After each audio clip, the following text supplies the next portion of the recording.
benar. Karena kamu akan melawan arus istilahnya. Kamu akan melawan arus dan kodratnya pada dasarnya lama-lama kamu akan menjadi very controlling wife. This is a fact ya. This is by books. Kamu akan menjadi very controlling karena uang di tangan kamu. Siapa yang pegang uang itu yang punya kuasa.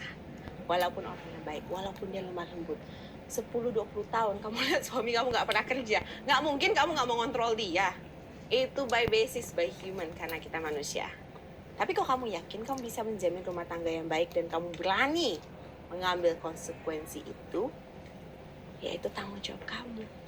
Dosanya sudah diberitahukan, istilahnya di agama kita sudah diberitahukan nih rumah tangga yang baik seperti apa. Kamu kan bisa memilih. Kalau perempuan yang bergaji 50 juta, pasti ada laki-laki yang bergaji 100 dan 150 juta, betul? Okay. On the other side. But you choose to not go cintanya there. dengan itu kayak gimana? Betul sekali. Nah, kamu kan memilih itu full of your love. Kamu memilih juga by your Ketipunya decision. dengan yang itu, bukan cintanya dengan yang Benar, itu. ketipu sih lebih tepatnya bucin. Dia lebih bucin kayak itu. Ketipunya lebih yang itu. Iya, jadi by the end kan kamu milih. You have other choice, but you did not take it. Nah, berarti saat kamu melawan arus, itu konsekuensi kamu. Asal sudah diberitahu dalam Al-Quran kita, dalam ajaran agama kita sudah diberitahu mana yang dosa, mana yang tidak. Dan jika kamu sudah pelajari, dan harusnya kamu pelajari ya supaya pinter ya.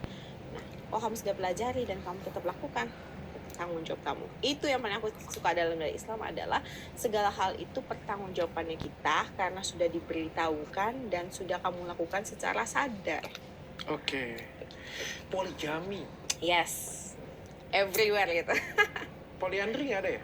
Poliandri kayak nggak Kalau ada. di agama Islam nggak ada ya? Nggak ada poligami. Makanya aku bilang sih sebenarnya untuk wanita, kenapa sih aku memilih pertanyaan-pertanyaan seperti ini punya untuk kamu? Karena menurut aku ini adalah kamu adalah orang yang tepat yang bisa aku tanyain ya. Karena kamu orang yang dominan, orang yang logik.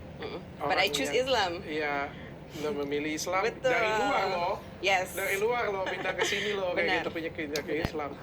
Dan seperti yang kita ketahui, kalau misalnya orang seperti kamu tidak mungkin bisa menerima yang namanya harusnya ya, harusnya kalau aku pikir ya, wanita lain. Yes. Tapi ini ibadah loh. Iya. Okay. Bahkan tertulis kalau misalnya seorang istri memberi kesempatan kepada suami untuk melakukan poligami, itu adalah surga, benar ya? Ada, memang ada tulis. Itu salah satu surga yang cukup tinggi ya. Pokoknya pahala yang cukup besar bagi kita. Nah, bagi saya, again, kita bahas dulu dari secara poligami ya, dari nolnya ya. Poligami itu adalah sebuah solusi yang diberikan dalam Al-Quran di zaman tersebut ketika laki-laki itu suka ngambil ratusan istri, dozens of wife, dan semuanya. Pokoknya istri itu main caplok. Akhirnya diberikanlah sebuah solusi. Dimana cukup istrimu 1, 2, 3, 4. Tapi, jika Anda bisa berbuat adil, dimana itu nggak mungkin. Manusia itu kita nggak bisa berbuat adil. Kita jangan lihat anak pertama, anak kedua ada yang nggak tidak adilan. Padahal itu anak kita loh, dari daging kita. Itu tidak adil. Karena itu sifat manusia. Kita tuh memang punya hasrat dan keinginannya kita. Tapi buktinya ada yang melakukan itu, berarti ada yang bisa adil dong. Adil dalam persepsi siapa nih? Nggak, kayak gini. Kalau kamu bilang tadi kan katanya nggak ada yang bisa adil. Kalau nggak ada yang bisa adil, harusnya tidak dilakukan. Iya, betul. Tapi kan buktinya ada yang lakukan. Iya, betul. Nah, karena aku nggak tahu adil atau enggak, kan itu kan bukan kita kan. Betul sekali. Artinya kalau kita ngeliat dia yang lakukan, berarti dia bisa adil dong. Iya, berarti dia mengusahakan untuk adil. Yes. Nah, itu adalah keputusannya dia. Tapi kan di Al-Quran sudah tertulis jelas, jika Anda bisa berbuat adil. Nah, kita sebagai perempuan, as a dominant women ya, kewajibannya aku adalah dengan adanya persyaratan mengenai poligami ini, menurut aku I'm quite grateful ada hal seperti itu dikatakan keluar. Kenapa? Kalau nggak ada dikatakan keluar, gimana kita mau kasih tahu, gimana kita mau edukasi suami kita? Gimana kita mau kasih tahu mereka sebenarnya poligami itu bukan sebuah alternatif ya, seperti kayak kita boleh nih, pasti udah dibolehkan. No, bukan alternatif, tapi itu adalah solusi dari permasalahan. If we really have a problem dan memang diharuskan yang poligami, nah ini solusinya.